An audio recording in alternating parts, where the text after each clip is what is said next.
It was a simple kiss with a big consequence. Todd Bellick knows all too well how the Don't Ask, Don't Tell policy works. The GW sophomore was forced to quit Naval ROTC last year when his roommates reported seeing him kiss his boyfriend. I heard a lot because I thought I could trust them, and because I thought that they were part of my class and your class you stick together. Now, he's more committed than ever to repealing the policy. In reality, it's resulted in witch hunts. It's resulted in people not being able to put just a picture of their loved ones on their desk. People who are in Iraq fighting to get killed, their lover or their partner at home isn't allowed to get, isn't even told by the government that they just died. Bellick worked with GW's Allied and Pride and College Democrats to organize a flash protest in front of the Washington Monument to rally against Don't Ask, Don't Tell. Participants wore masking tape over their mouths and no-hate tattoos to show solidarity with the more than 13,000 service members who have been kicked out of the military because of the policy since 1994. I am so inspired to be here in our nation's capital in front of the Washington Monument. Now, I'm not exactly sure why the organizers chose it, but I think it is so wonderful because George Washington was our first great American general. And today we are fighting for the rights of our great American military. The rally drew hundreds of participants from the lesbian, gay, bisexual, and transgender community. But that's merely a fraction of the people who turned out the next day for the National Equality March.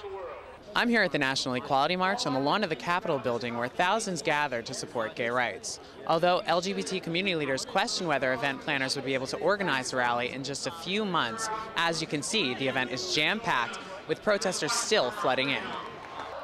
LGBT supporters from across the nation walked together to demand the end of Don't Ask, Don't Tell and gay marriage bans, and to support the end of discrimination in the workplace.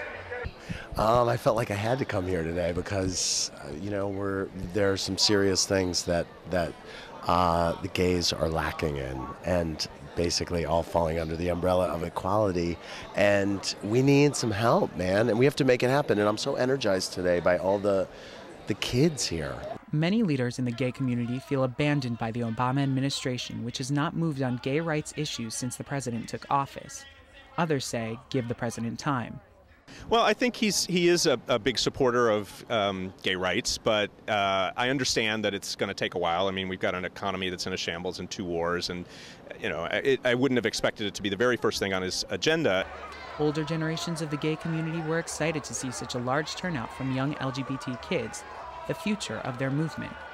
We've made a lot of progress in the last 20 years, but it could go backwards. There are a lot of people who want to repeal rights that we already do have.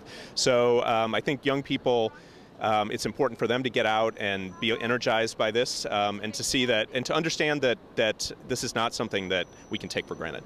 And many young kids, both gay and straight, are motivated by events like the march and feel that they will lead to change in the future.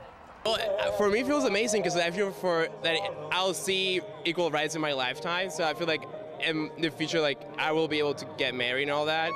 So it feels great to just be a young gay guy in this time. So I'm really excited about that.